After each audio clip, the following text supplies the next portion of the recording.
Good day, everyone, and welcome all listeners and viewers throughout Alaska and the United States.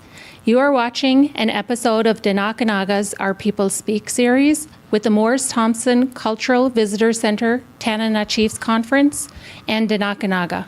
I am Sharon Hildebrand. Tonight's presentation from winter traps to cozy hats, traditional skin sewing, and regalia with Denise Newman.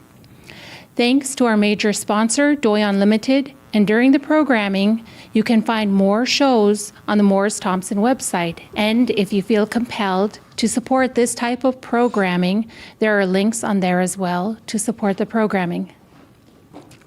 I am Sharon Hildebrand of Nulato, where I was raised by my grandmother, Ellen Peters. I am the Village Outreach Liaison for Doi Unlimited. And we have a great guest for you today who is passionate about Native sewing and sharing our Native traditions. We're happy to have her here today, Denise Newman. Welcome, Denise. Thank you. Thanks for having me. Yes. Denise lives here in Fairbanks with her family. Denise, I was hoping you could tell me more about yourself. I'm Denise Newman. I currently live in Fairbanks, but I was born and raised in Tanana. I'm the daughter of Linda and Al Woods from Rampart, and Fairbanks. I'm also the daughter of the late Thomas Swenson of Tanana. I was born and raised there, but I'm also a Nupak Eskimo. My grandma was from Point Hope. Currently, I live in Fairbanks. I teach for the Fairbanks North Scarborough School District as a special ed teacher.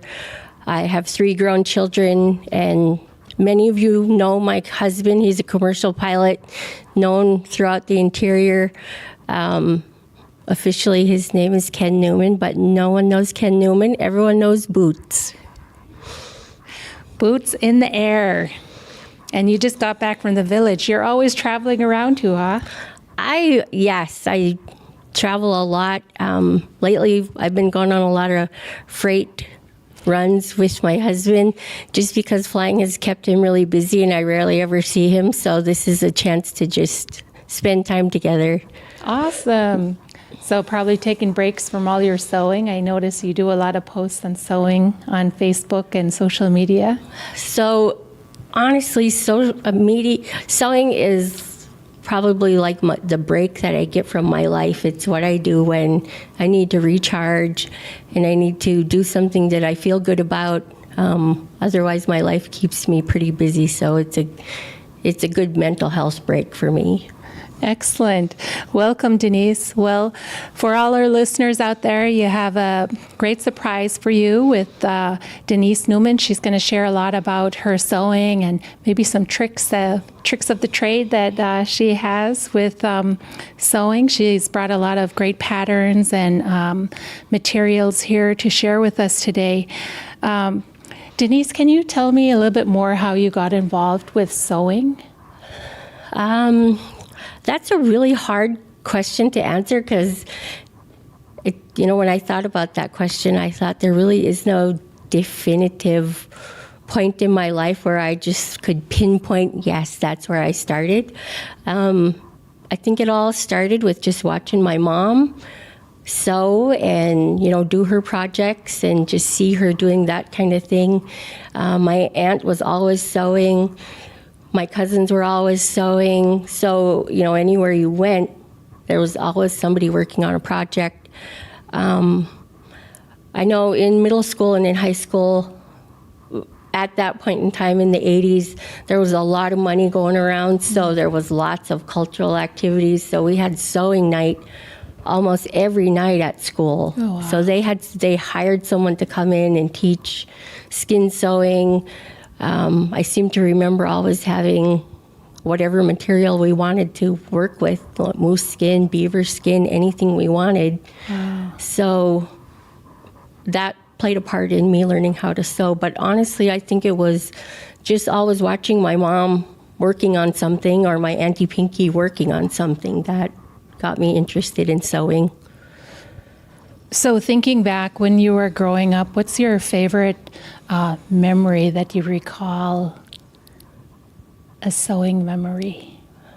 I think the neatest thing that I always go back to is going to my aunt's and knowing if I asked her if she had a pattern or did she have skin that I could use, she always had big cardboard boxes underneath her table, and she would just drag boxes out, and they were just filled with so many cool things, and you could always count on her having exactly what you needed. And she would always have hats that were kind of in the process of being made, and she just had so many good ideas and so many items to look at and learn from. So cool.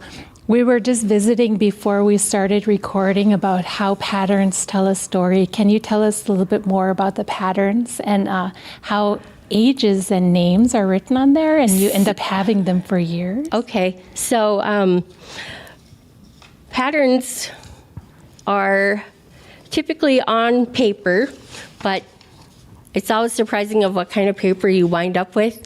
This one's on a Fred Meyer bag, but I have patterns that are from Doyon newsletters, because that's that nice thick paper that lasts forever. Some people use freezer wrap. You can use all kinds of paper, and it's always interesting. A lot of people used to use newspaper when you'd get the printed newspaper. I just dug a pattern out a couple days ago and looked for the date on the newspaper, and it was from 2000. And it was kind of cool to see printed newspaper. Anyway, going back to what you said about how patterns are shared and handed down, something that my Auntie Pinky always did, and my late mother-in-law, Liz Newman, always did, was when they would share a pattern with me, they would write on it. Like, if they had used that pattern for a 4-year-old boy, they would write whoever's name it was. Like, if it was my son, Thomas, age 4, and they would write it on each piece. That way, it was a good reference for me to use if I was going to make one for a small child. It was a good gauge to go, okay, he was this big when he was 4 years old, so this pattern should work for the child that I'm using it for. And so whenever I share a pattern, I'll write, this pattern was from Liz Newman of Rampart, or this pattern was from Pinky Folger of Tanana. So I'm trying to make sure that whoever I'm passing it down to understands the significance that this came from somewhere. Wow, so amazing. And I was thinking about it too, and just thinking about the patterns and how they tell stories. And then you were also sharing with us how you ended up with that green hat there. Someone made you start. Okay, so yes, I really love marten. So this is the beginnings of a marten hat, but it has this really green fabric. I'm trying to be nice to it. I really don't like green, but I started this green hat because, so my daughter Janessa, her significant other is Joe Beifelt. Joe Beifelt, bless him, he's always really excited, and he tends to get me excited about stuff, which is why this hat was started. He knew some dog musher in Canada who green is like their kennel color. And so he said, hey, this guy in Canada wants you to make this marten hat for him, but he wants it to be green. So I'm still trying to finish this green marten hat. Someday it'll get there, but right now I'm not excited about it, so it'll get there. That's so sweet of you to want to make something for someone who's who works at a dog kennel there in Canada. It's such a great camaraderie for one another, especially if it's begrudgingly. You're still doing it, right? Yes, I'm trying. You're talking about your aunties and your grandmas and them sewing and stuff. And many times when you're sewing, it might be for potlatch. Can you tell me how that might be a time it helps you to heal, and the storytelling and such that goes along with that? Sewing for a potlatch is definitely a time where it's a healing time, but it's also a good time to think about all your good memories that you have of that person. And so you put a lot of your love into your sewing, and usually you try to sit around with other people, other family members or your friends who are also sewing, so you could share stories and have a good laugh and have good memories of the person that you're sewing for. A lot of times when we're sewing for a potlatch, we have people in mind that we're wanting to thank, that probably helped out during the funeral, or were there to support the family when they were going through their hard time, or they hunted for the potlatch. They helped in some way. And so we have that in mind too, that when we're making things for them, that we want it to be special and we want it to be given with love, and we want them to make sure, them to make sure that they feel and understand that we cared about and we remembered what they did for you. Beautiful. So it's almost like the old adage of when you're cooking, you want to be in a good spirit when you're cooking, so that you don't want to be in a bad mood, because you don't want to put bad energy into what you're cooking. So you want to be in a good mood when you're sewing and putting these things together. Yes. So I could see why you're taking your time with the green one, so you could put good energy into it. I don't want him to be losing his dog races, so I'm trying to be good about it.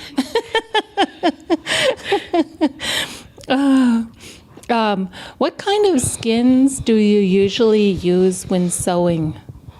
I really, really prefer marten. I just love the way it looks. I love the way it feels. To me, it's gorgeous. I've used fox before. Fox is very pretty, but I tend to still gravitate towards marten. I've made beaver hats before. I've made rabbit skin hats for little girls before. Something that I really like to work on, and it's not fully a fur hat, but it's those beaded baby bonnets where it's mostly beadwork on like a velvet or some kind of pretty soft material. It does have fur around the edge of it, but it's mostly beadwork. I've seen one of those that you've made, and they're so beautiful. They're elaborate. You make elaborate beadwork around it, and then there's that like velvet or something in the back, and then the fur in front, and it ties her hair like a bonnet, yeah? Yes. So beautiful. And I bet those little girls feel so lucky to wear those. Okay, so I've made them for quite a few nieces. I honestly haven't seen any nieces wear them, because I think moms kind of guard them and then put them up on the wall. Oh. So I've started giving directions and instructions that if I give you this hat, I want to at least see them wearing it. That reminds me of I've heard other elders say, that you honor the artist when you wear the. Can you share a little bit about that, if you've heard that as well? Instead of putting it in the curio or... So, back before Bev Cochrane's mom passed away, they were getting ready for a potlatch, and she and I think a couple other ladies made me a pair of slippers. And they weren't like those store-bought slippers where they put beadwork on them. They were full moose skin. And she told me before she gave them to me, I want you to wear these. You have to wear them. And I don't, a lot of times people will put it away and they'll say, I don't want to wear it because I don't want to ruin it, or I want to keep it forever. And she said, please don't do that, because we made it for you to wear, because this is the way that we'll thank you. And so that kind of stuck with me, that, okay, I need to stop doing that too, because it's meaningful for them to be able to see me wearing it. Beautiful. So, have you worn them? I have. Awesome. I have. I wore them at school, so it was a safe place because it wasn't outside and they weren't going to get wet. But it's only been a couple times, so. So, do you add a few words when you make those bonnets for the little girls to to the mothers, please have your daughters wear them now? They get stronger words than that. I say things like, I better see them wearing it. Otherwise. Yeah. Auntie Denise is coming after you. What a great auntie you are. So, looking at all the beautiful skins, where do you get those from? And have you ever tanned one yourself? So, the beaver, I tend to buy it, usually from Arctic Raw Fur Company. They're a really great company to work with. They have a good selection. When you go there, they're really nice to talk to. The guy's really helpful. So I tend to go there even when I'm not shopping for fur, just to like touch fur and smell fur. I have this thing about fur where I've got a pretty good stash and I probably don't need to buy any more, but I make every excuse to go buy more. So I buy beaver. I've had a couple wolf skins given to me. I tend to use them more for ruffs or trim on gloves. I buy rabbit skin. I tend to really, again, I gravitate towards marten for hats. Luckily, my husband traps. Mm-hmm. So as a pilot, he's starting to run out of hours during this time of year. Mm-hmm. He can only do 1,400 hours a year. Oh, wow. So he's starting to run out of time. So this is like perfect time for him to start going trapping. Wow. So every weekend he drives out towards Rampart, and he has a trap line there, and he traps until at least through January. So I have enough marten to make me happy for a good while. Because we trap our own marten, that means I have to tan them, wow. Which I love to tan marten. Again, it's like that mental health kind of thing. I do it to relax, and I don't really know how to explain it, that it just really makes you feel good. Like it gives you a chance to take a break and just do something that makes you feel good. I've discovered that you probably shouldn't tan marten when the Olympics are on or you're watching a hockey game on TV, because you kind of tend to tear it up a little bit. So there are times when you shouldn't tan marten. Get too excited? Yes. I'm really surprised that you guys make time to get out there in the woods and get some furs with your busy schedules. That's awesome. And I think it comes at a time where, he can't fly because of the rules that regulate how many hours he can fly during a year. So I think it's perfect timing because he's looking to occupy some of his time when he can't be at work. Another positive of that is my son often goes out with him. So he's teaching my son how to trap and where to trap and how to take care of his animals. Janessa's gone out with him a couple times out trapping. Last year, Junior even got a Wolverine out on their trap line. So it has those benefits too. Love. What did you do with the Wolverine? Do you still have it, or? We still have it, and I'm actually not going to even try to tan it myself. We're going to send it out. I've had the hardest luck with trying to tan wolf and Wolverine, so we're going to send it. Considering it's hockey season, too. Right. Got to prioritize time here. So thinking about the Wolverine, does the Wolverine fur and the Wolverine itself hold significance in your culture?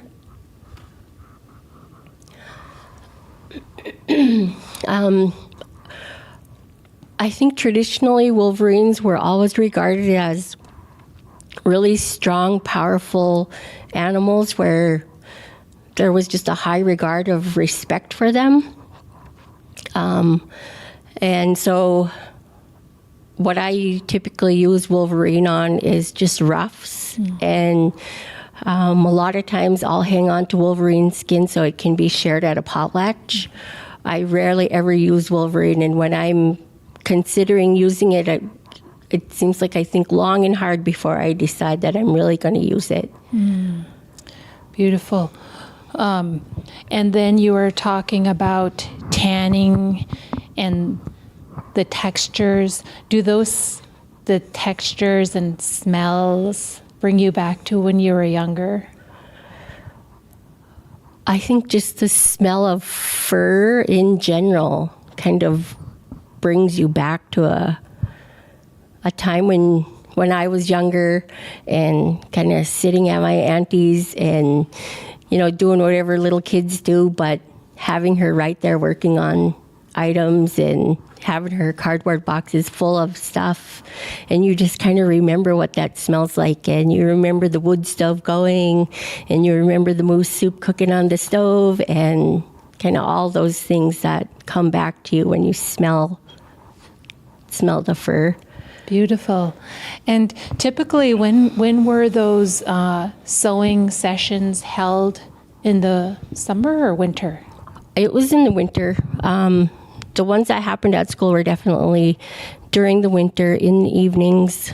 But I don't seem to remember either my mom or even my auntie sewing anytime other than in the winter. And maybe it was because, springtime, everyone's so excited to be outside and be doing other things. We're getting more light and it's warmer out. And then summertime brings on fishing and doing other things, and you just don't think about working with fur. Fall time always seems to be like it's a gathering time, like you're moose hunting and you're berry picking and you're trying to wrap things up because you're preparing for winter. So it just always seems like winter is the time to be doing skin sewing. Excellent. For our listeners out there, Denise Newman is sharing many of her stories of growing up, learning how to sew and sewing today, and her husband maintaining and tending to their trap line with their families and passing down traditions. Denise, so you just shared why it's important, or why people sew typically in the winter, and you touched on a very important part of Alaska Native traditions, and that we are seasonal people, right? And so winter is like a downtime, gives you time to do more sewing, and like you said, have the moose soup on the stove and listening to the fire crackling and auntie sewing. One thing too, I noticed in the past couple years, I've been trying to tan caribou leggings, and I've tried to tackle tanning a moose skin, and it seems like it's easier and it's better to work on it as the weather gets colder. Because the weather kind of helps you out. The first couple times I tried to tan caribou leggings, I tried to do it in the summer and they dried out and they got really hard, and I had a hard time with them, and it was like, this is not the right time to do this. So thank goodness for Facebook. Like, you could just put a question out there and you get so many responses, and thank goodness even elders are on Facebook now, because when I was having my issues with trying to tan caribou leggings, I had Velma Schaefer answer me and say, you need to be trying to work on those in the winter. You need to nail them to a board, and you need to put them in your backyard where the animals aren't going to get to them. You need the weather and the cold to do their thing to them. And I just thought, wow, mind blown. I had no idea. Very that cool. I was supposed to put it out in the weather. So, that's exactly what I did. I stapled them to a board and I stuck them out in the shed, and they stayed out there all winter. I remembered them in May when it was starting to get warmer, so I took them off the board, and oh my gosh, they were so soft, and it was like I didn't do anything to them. Wow. And I never would have even thought about that, like, the weather's going to do its thing to them. So cool. I think, elders kind of knew those things a long time ago that it's a seasonal thing. Yeah. And this is going to be a lot easier if you wait for the right time of year to do it. Can't rush the process. Right. So cool. So for our listeners, Velma Schaefer is a respected elder here in the interior, and so cool. So I was wondering, were hats and gloves given as special gifts at Christmas back then? I seem to always remember having like a brand new hat every year, either because I outgrew it or I lost it or it got torn up for some reason. But it seemed like we all always had brand new hats, brand new mittens. Christmas time, all the little kids would have brand new things handmade for them.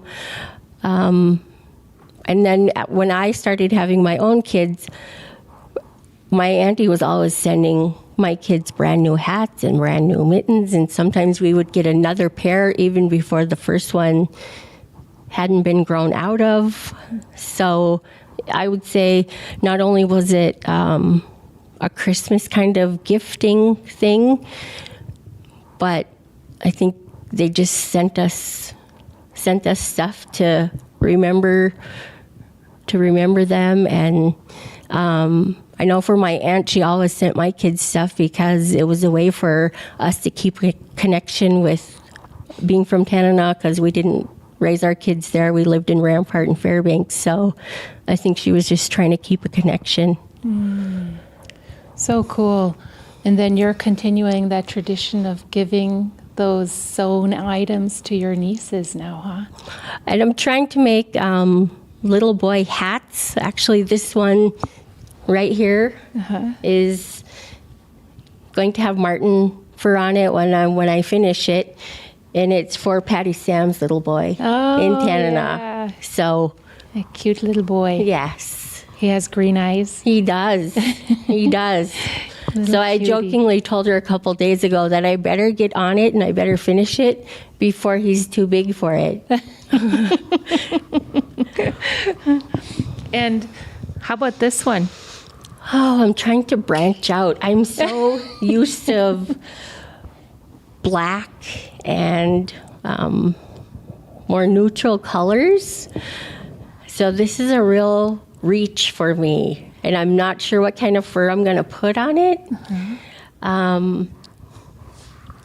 Also, this one with the floral print on it, it's also a reach. It's out of my creative comfort zone. But I found this really gorgeous beaver fur that I want to put with that one. Beautiful. Beautiful. So is there a special place that you need to, like temperature control, or like garage or somewhere special you need to put your furs? I usually keep them all in totes downstairs where it's a little bit cooler, where it's not going to get really dry. Otherwise, it kind of does weird things to fur if you're not using it right away. So you talked about like giving the hats during special times, and you talked about giving away sewn items during like potlatch. Is there any other times, special times that you can think of that these sort of gifts are given to others?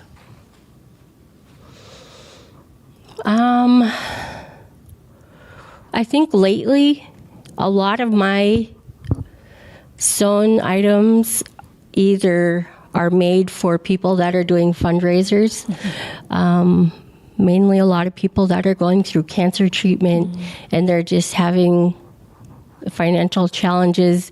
It's a way for me to help support them. So quite a few of my hats recently have gone towards being donated to fundraisers. And over the past couple of years, I've made quite a few hats for people as a burial for them to have to be buried in.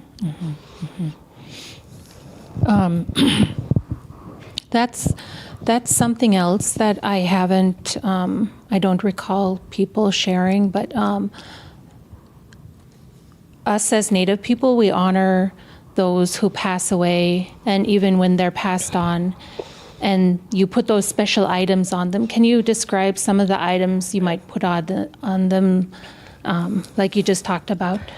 Some of the special items that family or friends would make right after a person passes would be like a brand new pair of boots, a brand new pair of beaded slippers, gloves, hats, a shirt, a nice shirt for them to wear. Some people make kuspuks or parkas. I've seen really gorgeous parkas, but it's mainly items to help them move on to the next life, like gloves and mittens and slippers and boots. Wow. Such a beautiful way to honor them and send them on. And it's also a good way for the seamstresses to get together. I bet you probably know all the seamstresses that are good at sewing and such. Do you have a community of seamstresses that you reach out to and ask questions? I do, and I think we all kind of gravitate towards the same people.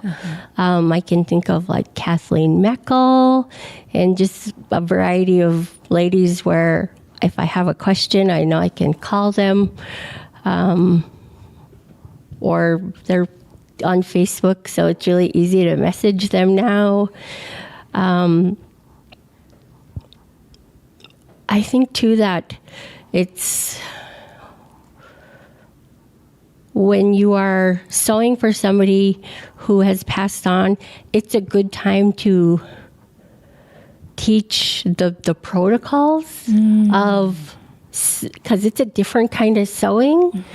Recently I was in Canada for a funeral, and the ladies were lining the casket, but somebody was also working on a pair of boots.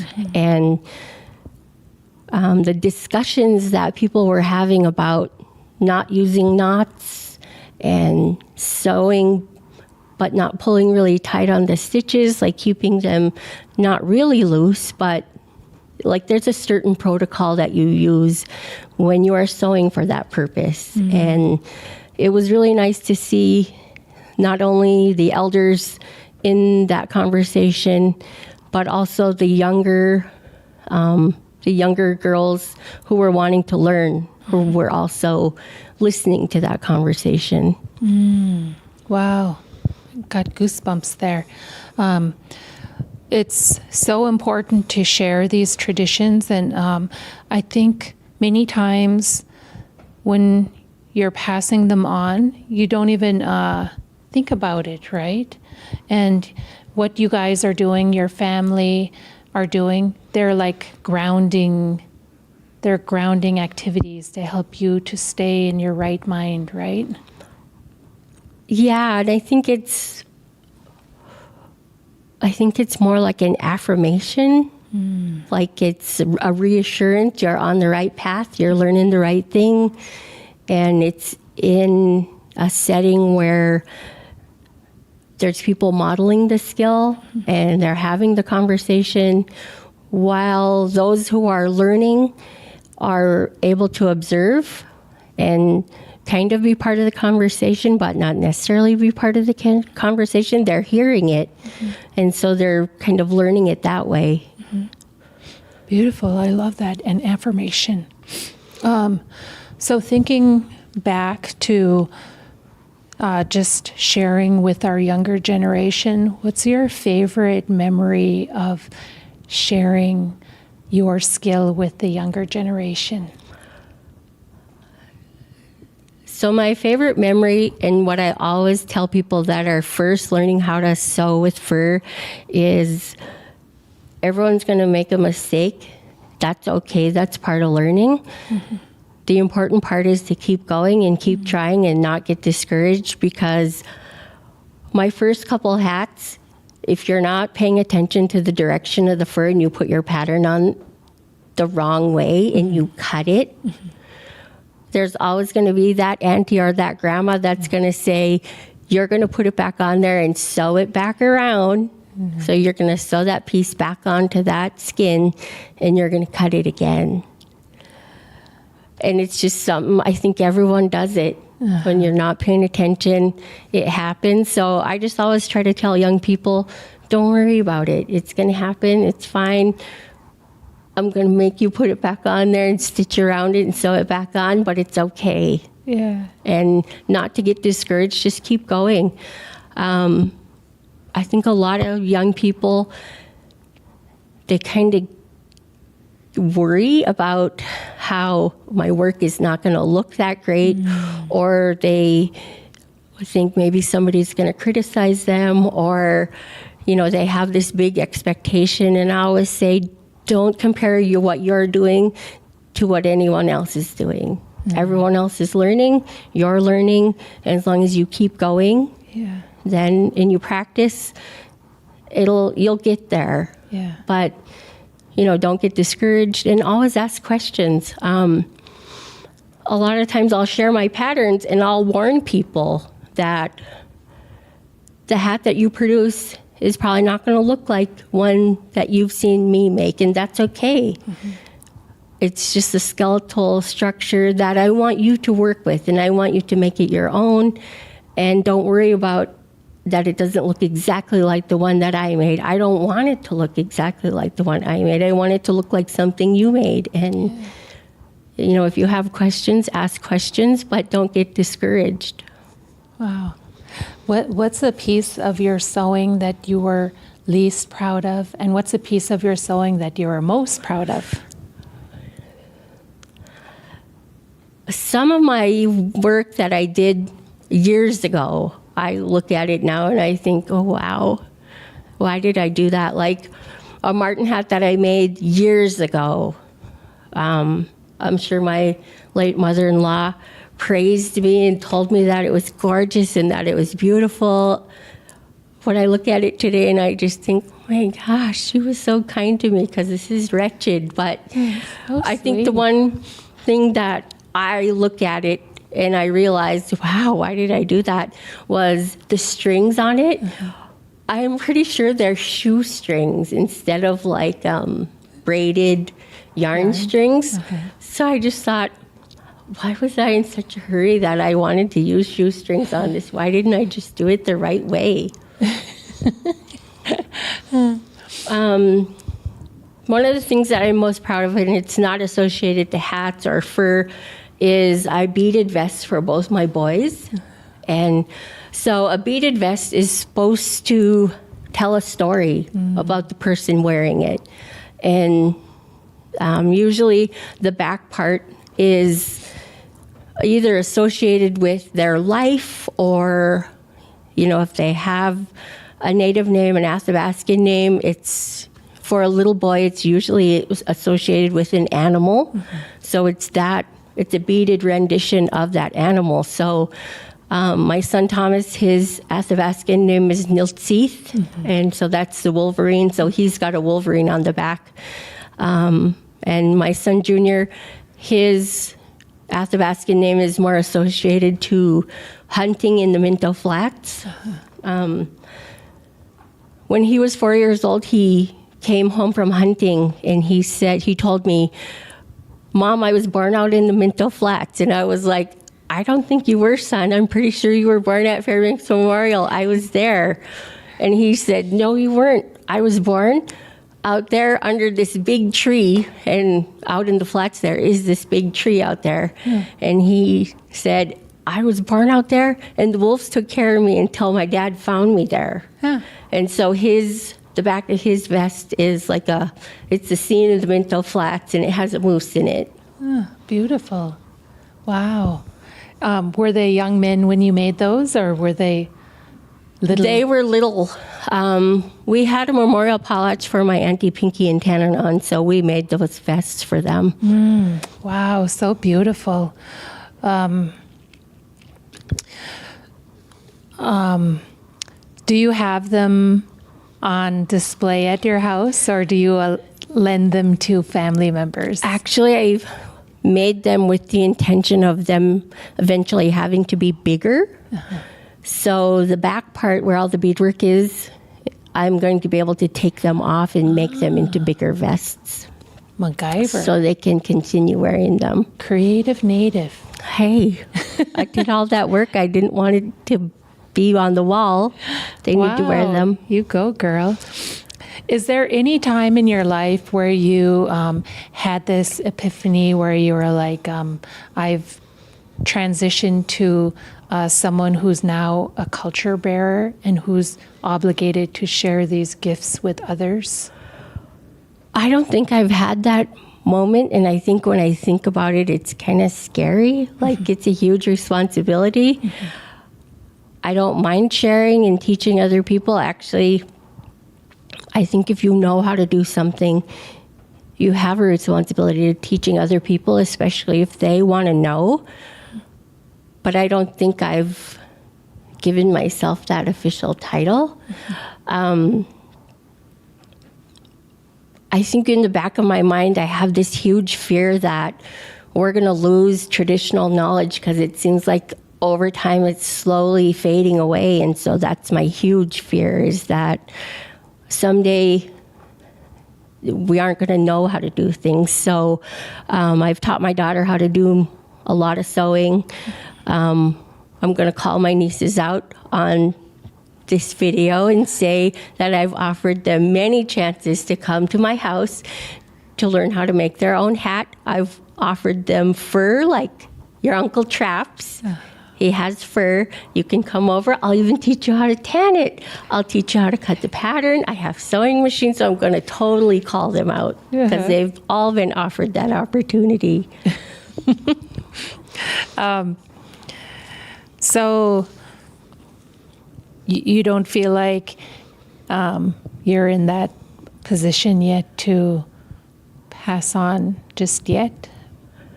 Pass on that knowledge? I don't think to me, in my mind, that's like a huge status, and I haven't arrived there. I'm more than willing to share. I'm more than willing to teach people. But as far as viewing myself as like a culture bearer, I don't think I've done enough. So someday, just not right now. Yeah. Just in listening to you tell us your stories, I think you are a culture bearer. Yes, you wear the crown very well. I don't know. Yeah. So I was just thinking about what other elders had said. Like, if you know something, then it's your responsibility to share that knowledge with others. And it sounds like you're doing that. You're doing that. So, good job. To me, it's really important. Anytime people ask me, "Can I have a pattern? Will you send me a pattern?" I am totally okay to draw out a pattern and pop it in the mail. I think if anybody is interested enough to ask me for a pattern, then they're going to be pretty motivated into making it happen, or at least trying it.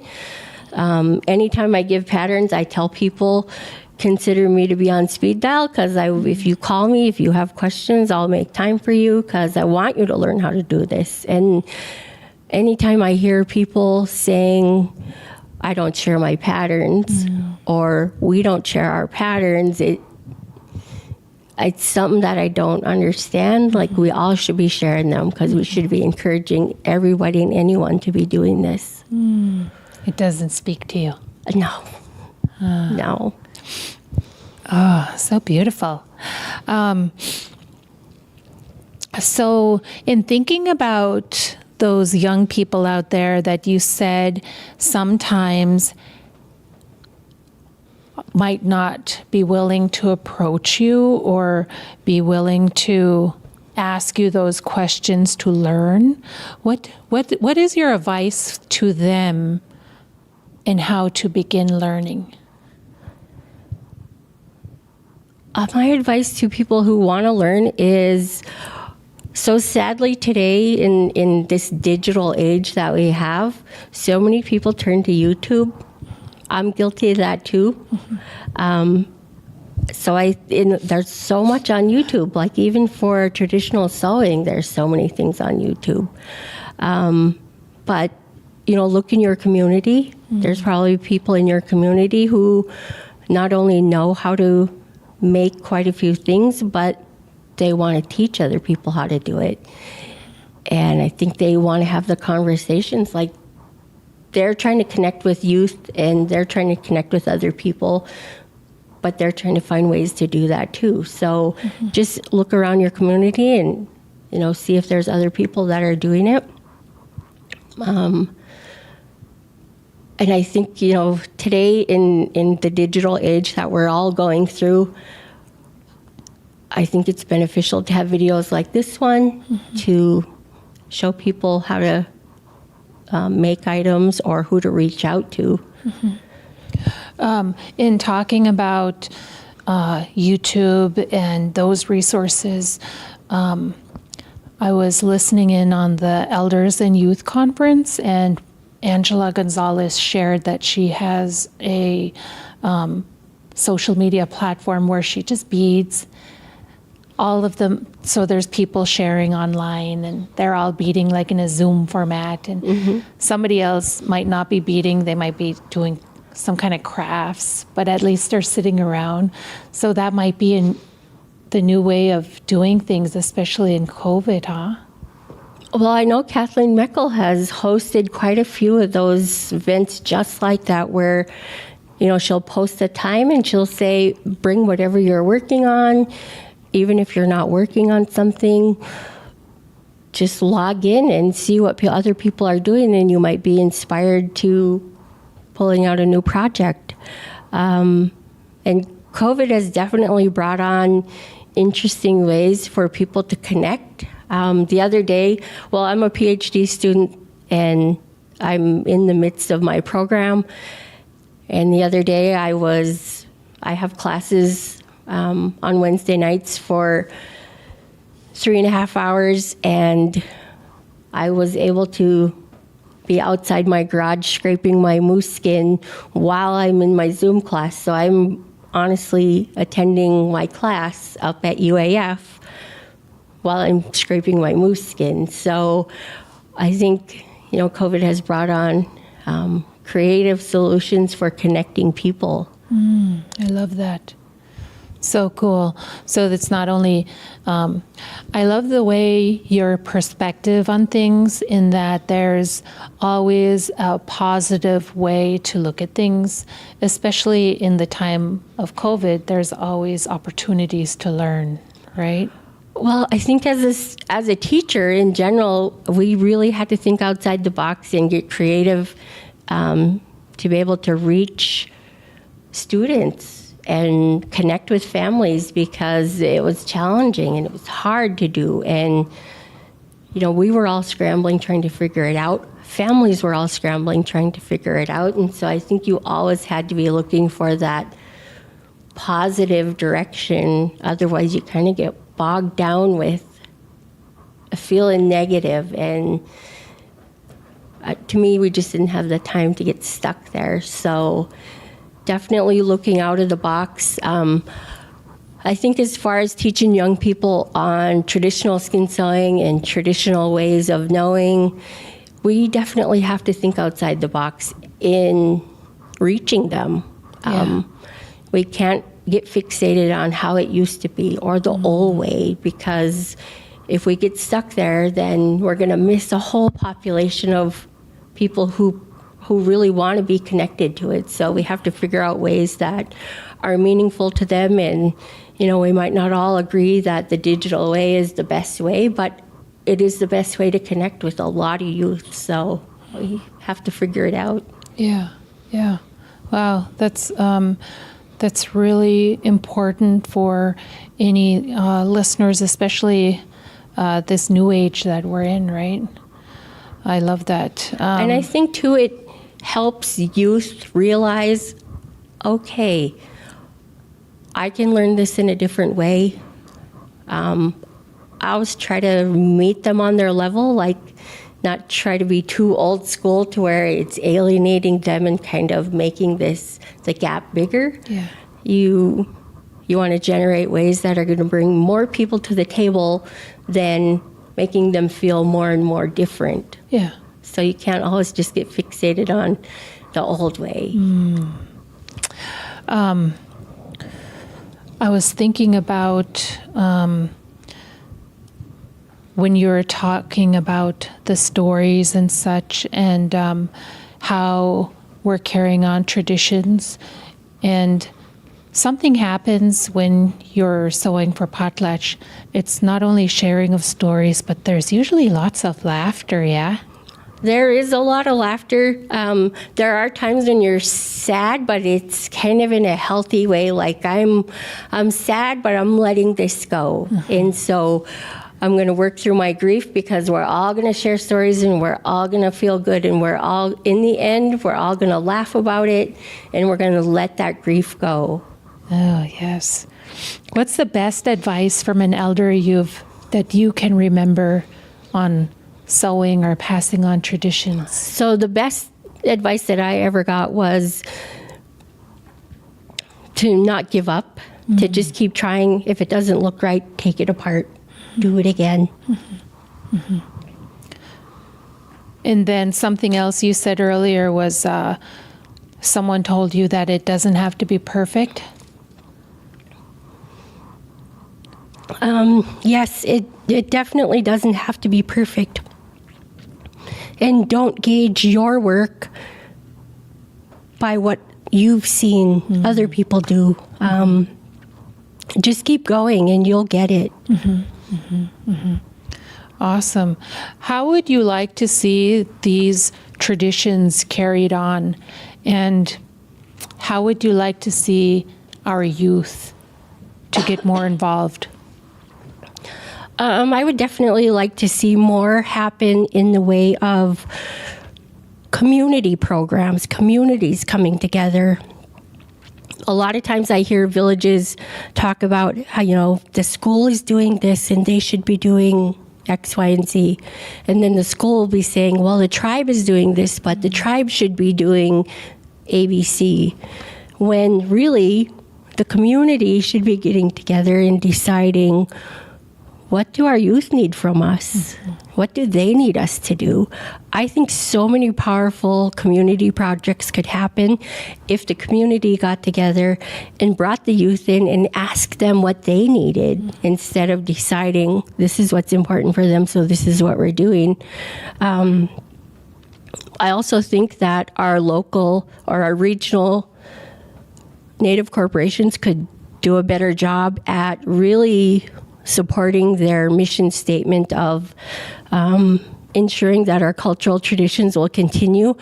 I know a lot of them will give grants on, doing culture camp or whatever, but I think it's going to take more than that if we're going to continue to teach our youth these important lessons. It has to be continuous and it has to be year-long. It can't just be 2 weeks in the summer. It has to be incorporated into the year. And, maybe looking at lessons that do follow the seasons is a better way to look at it. Do you see this as something being incorporated into curriculum? I think it should be. I think there are, pockets of communities that do it here and there, but it's not a continuous, predictable thing. It's more like, oh, here's a good idea, let's do it. And it happens for a month and then it disappears again. So I think a stronger effort at keeping it continuous would be beneficial.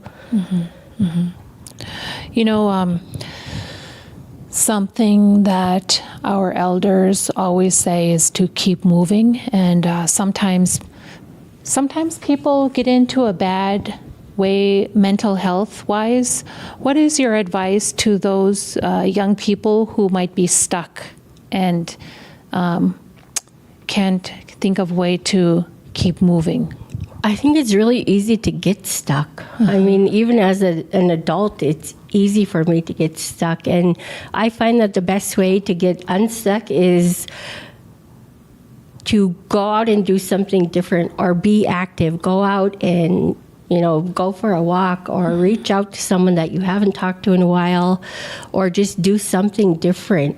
And don't get stuck, and because it's really easy to kind of get wrapped up in your own head and get stuck there, and then you kind of feel hopeless. But to just reach out to people and stay active, and just try to keep moving. Very awesome. Is there any final words of advice you'd like to share with our young people? I would just like to say that if you're interested in skin sewing or learning how to tan, reach out to people. You probably know people in your life who know how to do this, or they know others who know how to do it. If you don't, I'm easy to find on Facebook. I'm on Facebook all the time. Reach out to me, message me, do what you need to do. I'm always willing to share patterns. I'm willing to share ideas. If I don't know how to do it, I can reach out to other people, and I'm sure I can point you in the right direction. If you are interested, just start asking questions and reaching out to people. I love it. Thank you, Denise. We certainly know you walk the talk and you're willing to give back, so thank you. You're welcome. Thank you again for sharing your experiences, and thank you all for tuning in today. Thank you to Doi Unlimited for their generous sponsorship of this programming that are put on by the Morris Thompson Cultural and Visitor Center, Denakanaga, and Tanana Chiefs Conference. I'm Sharon Hildebrand. Thank you, and take care of one another.